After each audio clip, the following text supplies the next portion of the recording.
This tutorial is on how to do conversions, and this is for physical science and for chemistry. These are also known as T-charts or dimensional analysis, so if you ever hear me say those things, they're all the same thing.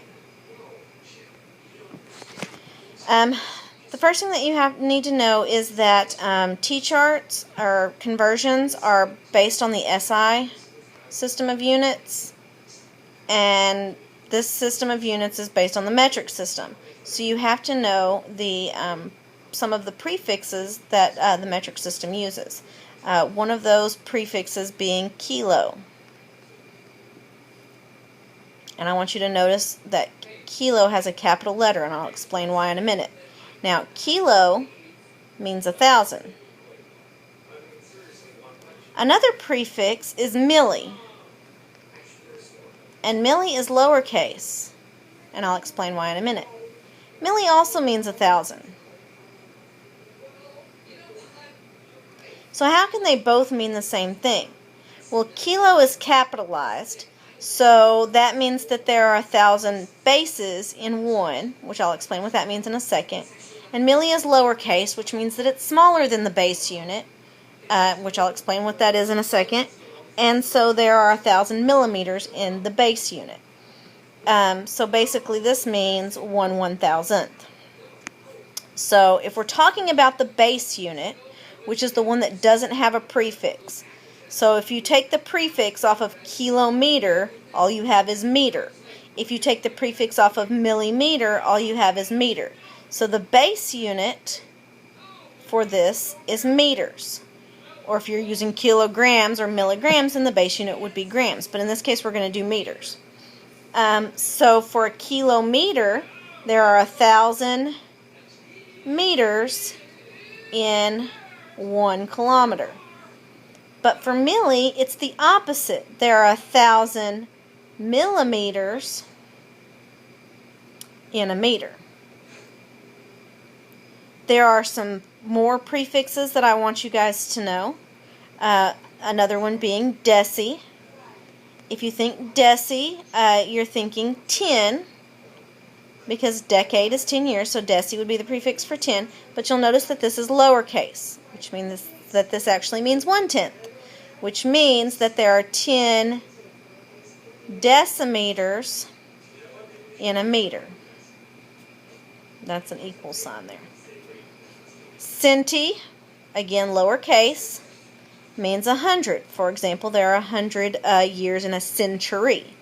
So this would be 1/100th. So there are 100 centimeters in a meter, because these are all smaller than the base unit. And that's all I'm going to hold you responsible for knowing right now. Alright, now what we're going to do with these prefixes is we're going to use them to convert between one unit to the other. For instance, to get from millimeters to meters, or millimeters to kilometers, or centimeters to kilometers, or any of those conversions between any of the units. And the way that you do that is we're just going to work through an example problem. How many meters in 456 kilometers? So what you're going to do is you're going to start off by writing the number and units that you have in the problem. So you have 456 kilometers. And then you're going to do something that I call drawing your T. I call this a T because it makes a T there. Now, whatever units are here, which is kilometers, you're going to put in the space that is diagonal from that. So here. Just the units, and leave space for a number because we don't know what number goes there yet. Now on top, you're going to put the units that they want you to go to. They want you to get to meters, so we're going to put meters on top. Now, according to our prefix table that we did on the previous slide, there are 1,000 meters in a kilometer. Now, when you put units diagonal from each other, they cancel. So the kilometers go away, and the only thing that I'm left with is meters. So my answer is going to be in meters. Now I need to figure out what I'm going to do with these numbers to get my answer.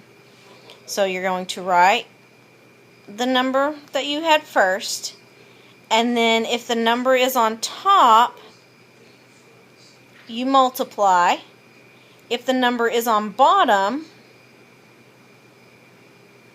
then you divide. So, since 1,000 is on top here, I'm going to multiply by 1,000. Since 1 is on bottom here, I'm going to divide by 1. Now what I tell people is dividing by 1 or multiplying by 1 doesn't change anything in the problem. You're still going to get the same answer. So I tell them to just ignore the 1. So if it's a 1, you don't have to put it. So ignore the 1s. So basically all we have to do is take 456 and multiply it by 1,000, which is going to give us 456,000 meters. And my answer's in meters because that's the units that I'm left with at the top. Now, if they had asked you for this answer in scientific notation, you would have to convert it. If they'd asked you for it for regular notation, then you would leave it like this. If they don't specify, then you can put it in either one, and both answers would be acceptable.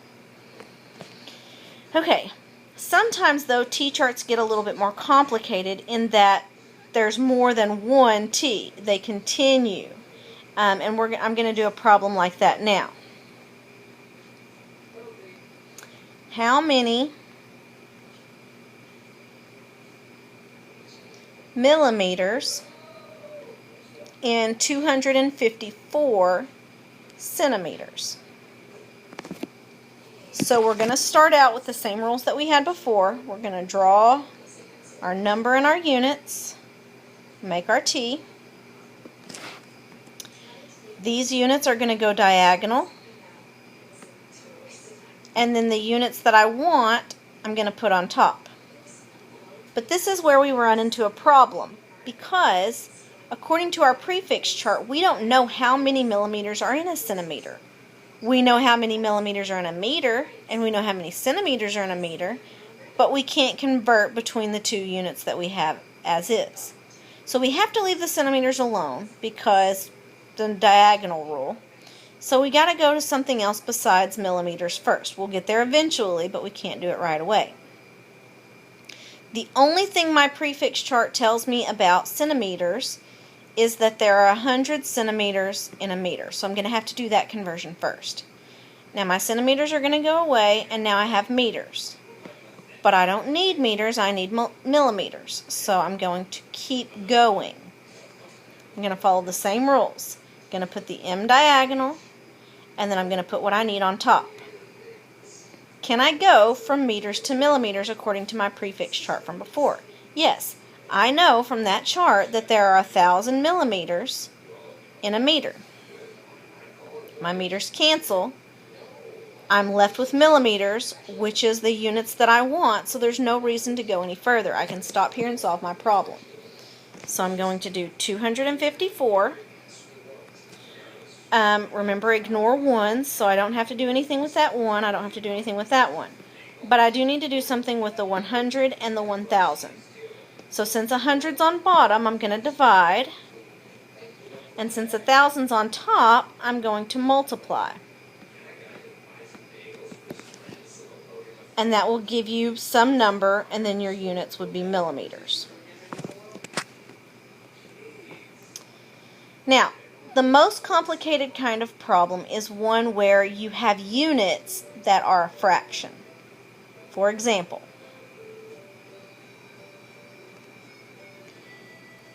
convert,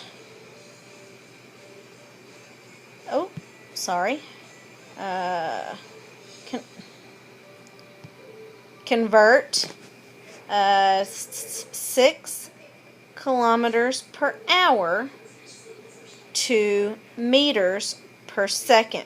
So you'll see that our units are actually fractions here. You have the per part. So what you're going to do is you're going to start out just like you did before, except that the hours is going to be on the bottom of your T. And since there's not a number, it's assumed to be 1. And then you're going to draw your T. So you have a number on the bottom here. Usually we don't have that, but occasionally we do. And so when that happens, that's where that goes. Then we're going to continue our conversion like we did before. We're going to put kilometers diagonal. And then we need to get from kilometers to meters, so I'm going to put meters on top. I do know that there are 1,000 meters in a kilometer. And so now my kilometers have gone away. But I'm not finished because right now, if I did my answer, I would have meters per hour. And what I need is meters per second. So I'm going to have to keep going. Now, I'm not going to convert meters because I'm already to meters. I need meters. So I'm going to have to convert my hours. So I'm going to put it where diagonal would be for that, which would be on top. And then I'm going to go, we need to get from hours to seconds because that's the units that we need. But I don't know how many seconds are in an hour off the top of my head. So I'm going to go to minutes first. Now, if you know how many seconds are in an hour, then you do that and you can go ahead and solve it. But most people don't know off the top of their head how many minutes are in, how many seconds are in an hour. But we all know that there are 60 minutes in an hour. So now my hours have canceled and I have meters per minute. But again, I need meters per second. So I'm going to have to keep going. So what I'm going to do is minutes is on bottom. So I'm going to put it diagonal, which would be on top here. And then I'm going to go from minutes to seconds. I know that there are 60 seconds in a minute. So my minutes are now canceled. So I have meters and seconds left, and that's what I needed according to my problem. So all I have to do now is solve. I'm going to do 6. Remember, ignore all the ones. Since 1,000 here is on top, I'm going to multiply by 1,000. Since 60 is on bottom, I'm going to divide by 60. And then since 60 is on bottom, I'm going to divide by 60. And again, that'll give you some number. I don't want to switch back and forth between the calculator here. And then some number. And then the units are going to be meters per second. Alright, so that's the tutorial on conversions. Don't forget to go to www.quizstar.4, that's the number, teachers.org, and take the quiz on this video before midnight on Sunday.